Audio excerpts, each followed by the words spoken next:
Hello दोस्तों, राधे राधे। आशा करती हूँ आप लोग अच्छे होंगे और अपनी पढ़ाई को जारी रखे होंगे। जैसा कि डीएलएड सेकंड सेमेस्टर और फोर्थ सेमेस्टर के एग्ज़ाम की डेट शीट पता हो गई है आप लोगों को। एग्ज़ाम कब से हैं, तो बहुत कम समय बचा है आप एग्ज़ाम में, तो आपकी तैयारी अच्छी चल ही रही होगी। तो मैंने कई सारी क्लास पहले ली हुई हैं, उसी से संबंधित आज मैं क्लास लूँगी वर्तमान भारतीय समाज और प्रारंभिक शिक्षा को लेकर के। आज प्रीवियस ईयर में अति लघु उत्तरीय प्रश्न जितने मैं करा पाऊँगी उतने मैं आज क्वेश्चन को विस्तार रूप से समझाऊंगी। ठीक है।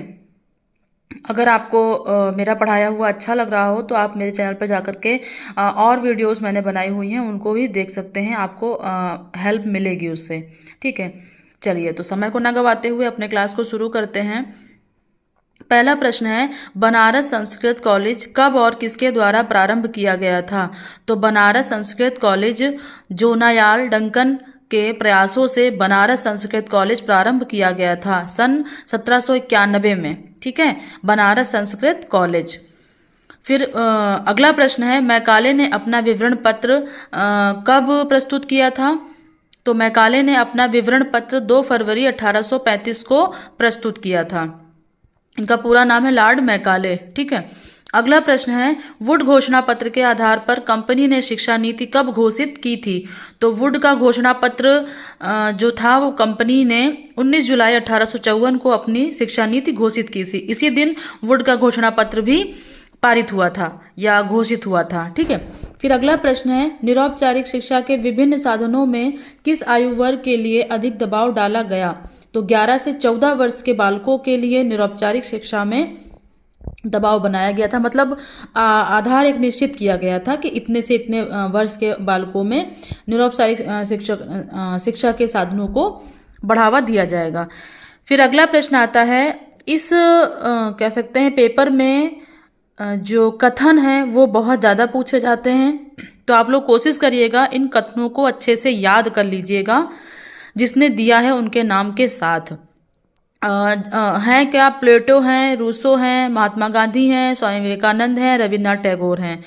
ये सारे लोग हैं जिनकी आपको डिफिनेशंस याद करनी है। 4-5 ही हैं जिनको आप अच्छे से याद कर लीजिएगा। ज़्यादातर आपके सिलेबस में 3 या 4 एक व्यक्ति के द्वारा कथन कहे गए हैं, इन्हीं को आप डिफिनेशन के तौर पर भी लिख सकते हैं अपने पेपर में। ठीक है। तो प्रश्न है, शिक्षा के वैयक्तिक और सामाजिक उद्देश्यों का समन्वय आवश्यक है क्योंकि शिक्षा व्यक्ति की खुशी और राज्य कल्याण के लिए है। यह कथन किसका है? तो यह कथन प्लेटो का है। ठीक है, ये भी याद कर लीजिए कि प्लेटो किससे संबंधित हैं, किस शिक्षा नीति से, या रूसो या महात्मा गांधी। ठीक है, ये सब भी याद करना बहुत जरूरी है, पूछा जाता है। ठीक है, प्लेटो कौन किस शिक्षा नीति से थे? तो आदर्शवाद से थे, और रूसो किससे थे? प्राकृतिकवाद से थे। ठीक है, उनको मतलब प्लेटो जो हैं आदर्शवाद पे ज़्यादा उनको मतलब उन्होंने ज़्यादा बढ़ावा दिया आदर्शवाद को, और रूसो ने प्राकृतिकवाद को ज़्यादा बढ़ावा दिया। और महात्मा गांधी ने कह सकते हैं कि वर्धा योजना या बुनियादी शिक्षा पर ज़्यादा उन्होंने बल दिया था। उनका कहना ये था कि बच्चे शिक्षा के साथ साथ अपनी जीविकोपार्जन के लिए भी शिक्षा ग्रहण करें, वही सही शिक्षा मानी जाती है। ठीक है। तो अगला प्रश्न है, प्राथमिक शिक्षा कब प्रारंभ होती है? तो प्राथमिक शिक्षा 6 से 12 वर्ष तक प्रारंभ होती है। कहने का मतलब है जब बच्चा 6 साल का होता है तब उसकी प्रारंभिक शिक्षा प्रारंभ होती है। आपका टाइम ये बात हो रही है आपकी प्राथमिक विद्यालय की, जो सरकारी स्कूल होते हैं। प्राइवेट स्कूलों की बात नहीं हो रही है। प्राइवेट स्कूलों में तो 3 साल से स्टार्ट हो जाती है LKG UKG। ठीक है।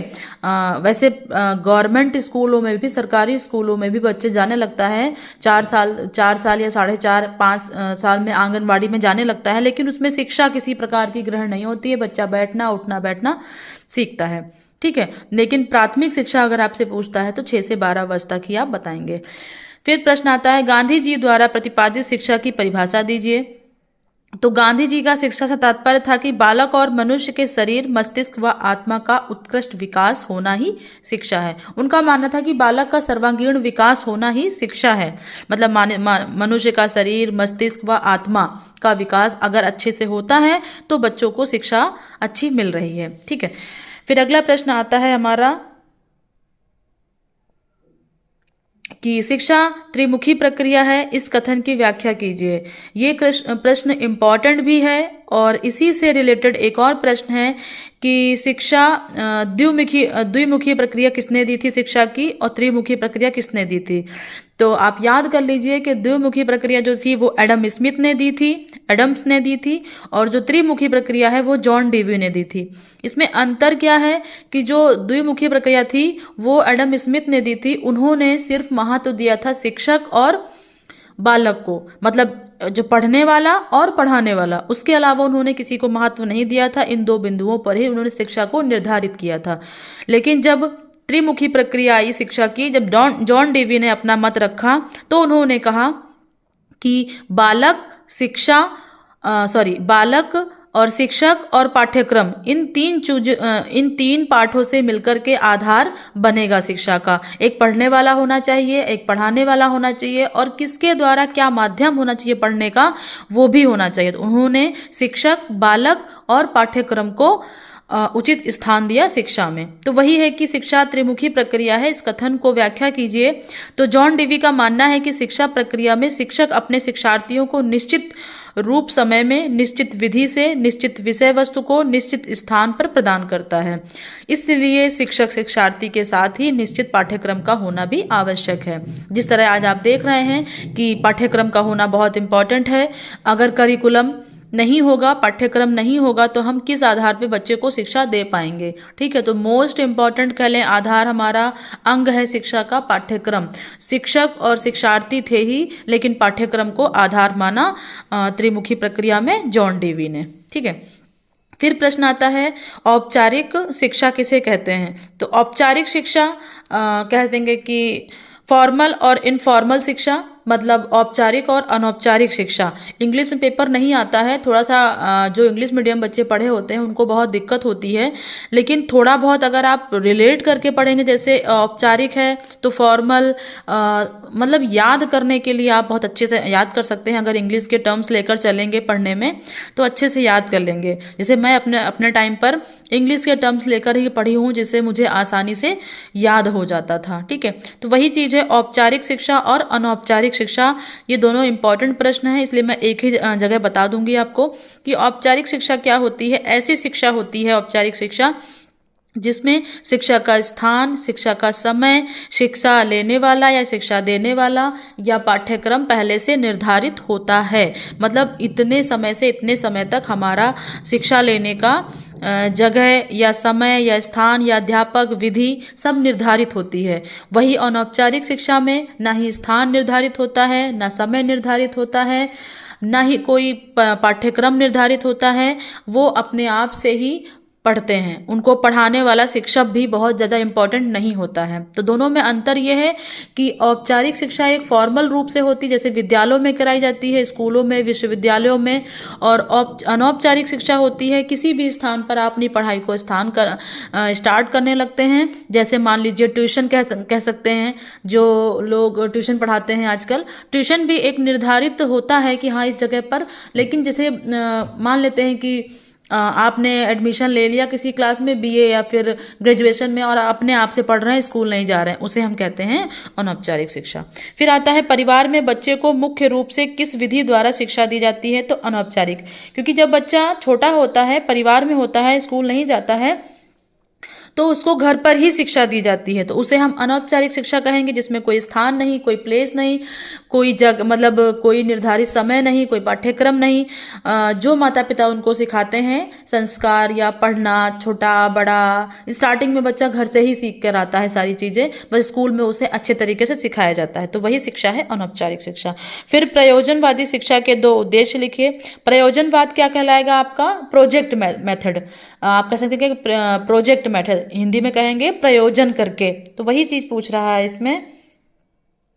कि पूर्व निश्चित उद्देश्यों का विरोध, फिर नवीन मूल्यों का निर्धारण, मूल्य दर्शन, प्रयोजनवाद। मतलब पूर्व निश्चित उद्देश्यों का विरोध करता है ये, कि मान लीजिए कि शिक्षा में निर्धारित कर दिया गया कि आपको ऐसे ही पढ़ना है, तो ये प्रयोजनवाद में नहीं होता, क्योंकि प्रयोजनवाद में क्या होता है कि आप किसी चीज को प्रयोग करके सीखते हैं। मतलब जैसे कह सकते हैं कि पिकनिक पे जाना, तो आप पिकनिक पे गए तो वहाँ बहुत सारी चीज़ों को देखा, आपके मन में जिज्ञासा उठी कि ये चीज़ें हैं ऐसी ऐसी, तो आपने टीचर से पूछा, तो ये होता है प्रयोजनवाद।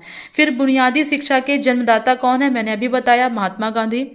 फिर मारिया मांटेसरी का जन्म कहाँ हुआ था, इटली में हुआ था, और इन्होंने मांटेसरी विधि दी थी। ठीक है।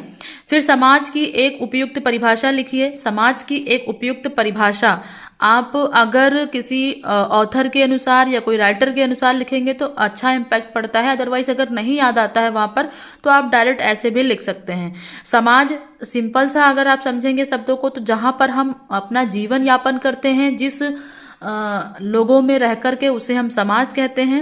ठीक है। लेकिन थोड़ा सा हम जैसे मान लेते हैं, यहाँ पर मैकाइवर और पेज ने एक अनुसार परिभाषा दी है कि समाज लोकाचार एवं कार्यविधियों, प्रभुत्व, पारस्परिक सहयोग, अनेक संयोगों एवं वर्गों तथा मानव व्यवहार के नियंत्रण एवं स्वच्छता की एक व्यवस्था है। इस सतत परिवर्तनशील जटिल व्यवस्था को हम समाज कहते हैं। यह समाज संबंधों का एक जाल है और यह सदैव बदलता रहता है। आप देखते होंगे समाज में रहने वाले लोगों की सोच बदलती रहती है। मतलब आज कुछ और बोला, आज कुछ और बोला, तो वही बात कही गई है कि सदैव हमेशा बदलता रहता है। ठीक है। इसको आप अपनी भाषा में भी लिख सकते हैं, बस ये है कि शब्दों का जो मतलब है वो सही से लिखें बस। फिर शिक्षा को प्रभावित करने वाले कारक, मतलब इसका सिंपल सा अगर आप मतलब समझेंगे तो शिक्षा जब ग्रहण करते हैं तो उस समय ऐसे कौन कौन सी चीजें होती हैं जो उसको प्रभावित करती हैं। ठीक है। जैसे परिवार, समाज, विद्यालय, राज्य और जनसंचार आदि।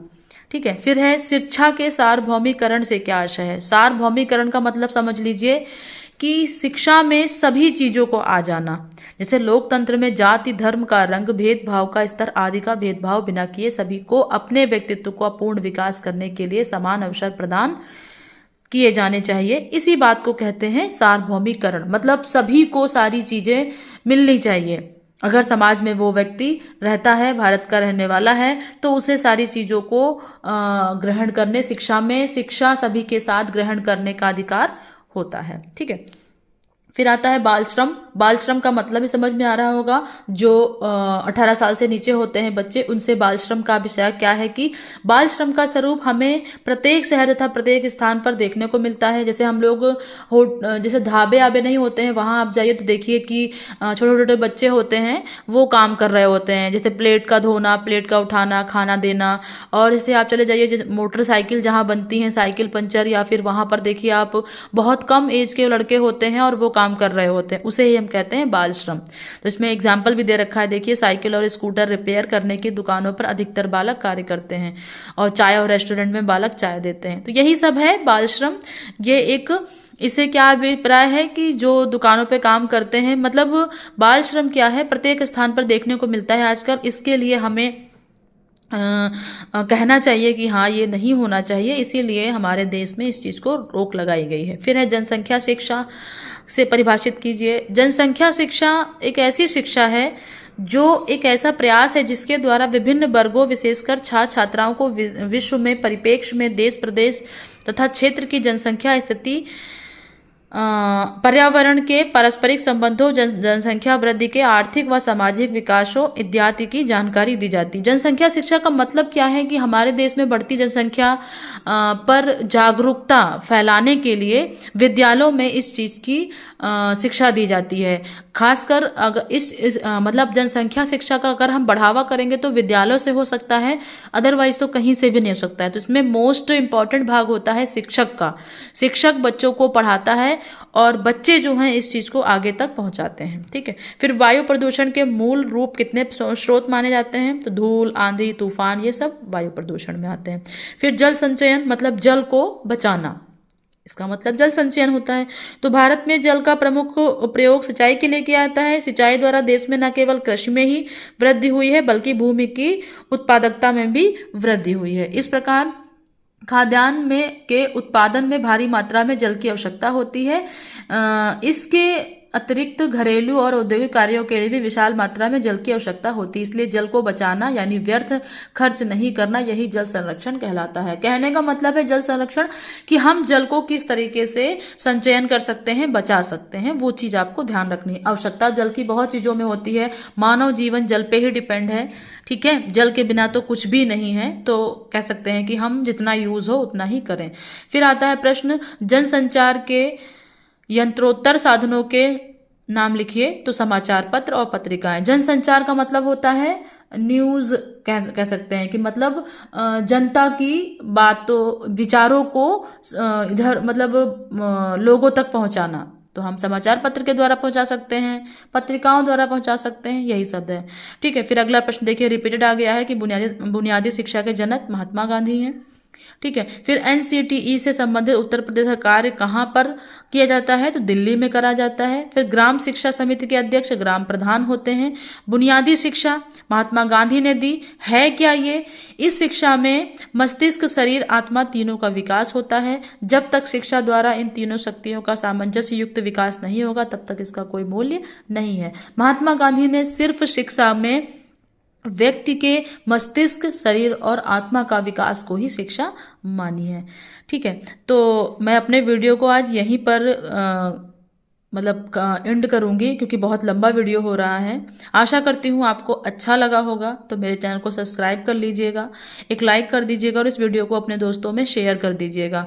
आगे मैं इसके कंटिन्यू कल एक वीडियो लेकर आऊँगी।